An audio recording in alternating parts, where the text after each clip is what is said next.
They warned Suhwa never to marry a man with golden eyes, but she didn't listen.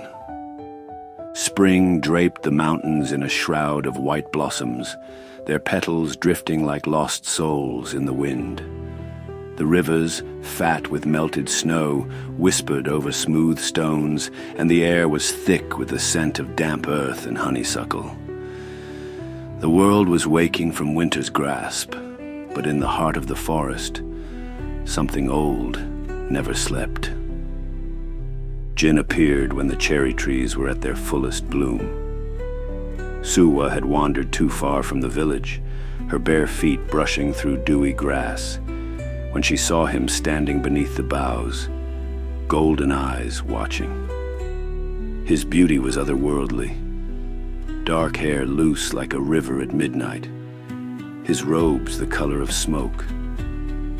He smiled, and the world seemed to shift around him. No one knew where he came from. He was not like the other men in the village. His voice held the hush of the wind before a storm. His hands never calloused from work. And though the days grew warmer, his skin remained as cool as moonlight. When he asked for her hand, she said yes. Their home stood where the mist never fully lifted. The cherry blossoms clung to their branches longer there, as if the season refused to end. The air always smelled sweet, yet something beneath it carried the faintest tinge of iron. Jin was a perfect husband, devoted, gentle, and utterly mesmerizing, but he had rules. Never wake Jin before sunrise. Never touch his reflection in the water. Never follow him into the woods at night. Suhwa obeyed at first, but doubt crept in like mist curling around her ankles. She would wake in the middle of the night, reaching for Jin's hand, only to find the sheets cool where he should have been. The villagers' whispers tangled in her mind, their voices warning of things half seen in the shadows. Sometimes, just before dawn, she thought she heard the faint rustle of leaves beyond their home. Soft footsteps, a hushed breath, the echo of something moving where nothing should. Still, she tried to push it aside, tried to believe in love over fear.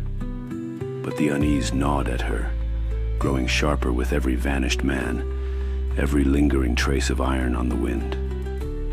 The village spoke in hushed voices. Men were disappearing, always the ones who had once looked at Suhwa too long, or whispered of taking her hand before Jin arrived. Their bodies were found by the riverbanks, their chests hollowed out, their eyes wide in terror. The elders spoke of an old tale, a Gumiho, a fox spirit that devoured human hearts to become truly human. One night, when the moon hung full and pale, Suhwa awoke to an empty bed. The wind carried a whisper, like silk dragging over stone. Her heart pounded.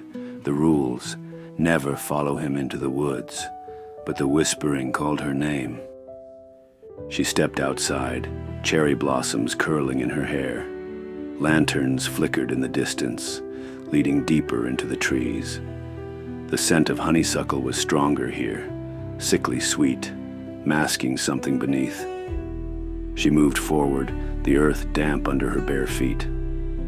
Then, a rustle in the branches, a whisper, too soft to be the wind. The lanterns flickered, their glow trembling. Suhwa's breath caught in her throat.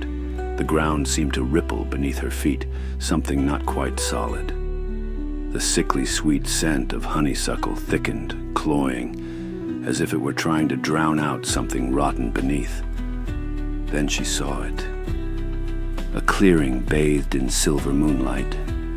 The river, black as ink. And Jin, not as a man, but as something else. His white fur gleamed, each of his 9 tails coiling and shifting like living smoke. His golden eyes burned, his lips red with something that dripped down his chin. At his feet lay a man, his body still twitching, his chest gaping open, his heart missing. Jin turned. You broke your promise, he whispered. His voice was sorrowful, heavy as a funeral bell. Hungry. Suhwa stumbled back. You killed them. Jin stepped forward. They were never meant to have you. His fingers curled, trembling. I only need one more heart, Suhwa. Then I will be human forever. Then we can be together. The wind screamed through the trees, petals swirling like blood in water. The river gurgled, dark and endless. And then a hand closed around Suhwa's wrist, cold, claw-like. Not Jin's. She turned and saw herself, a second Suhwa, standing just behind her, her face eerily perfect, yet wrong, eyes black as the void, lips curling in a silent, knowing smile. Jin's face twisted in horror. His golden eyes flicked between them. His hands trembled. No.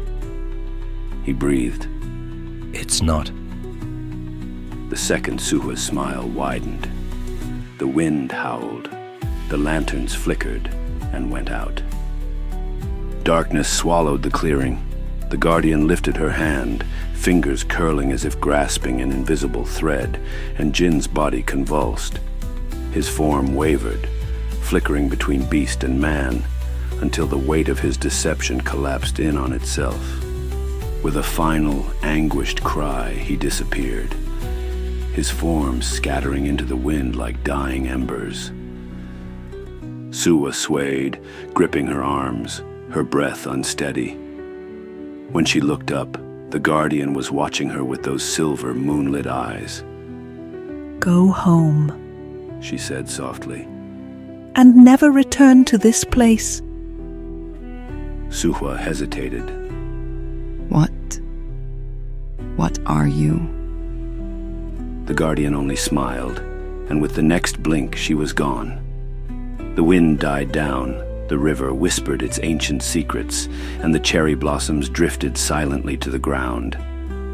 By dawn, there was no sign that Jin had ever existed. But when the villagers whispered of the fox spirits that roamed the mountains, they spoke of a tale older than time itself, of a guardian who watched from the shadows, ensuring that spirits and humans never crossed the line between love and hunger again.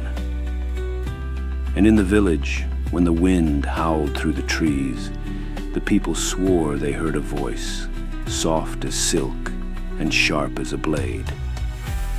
You broke your promise.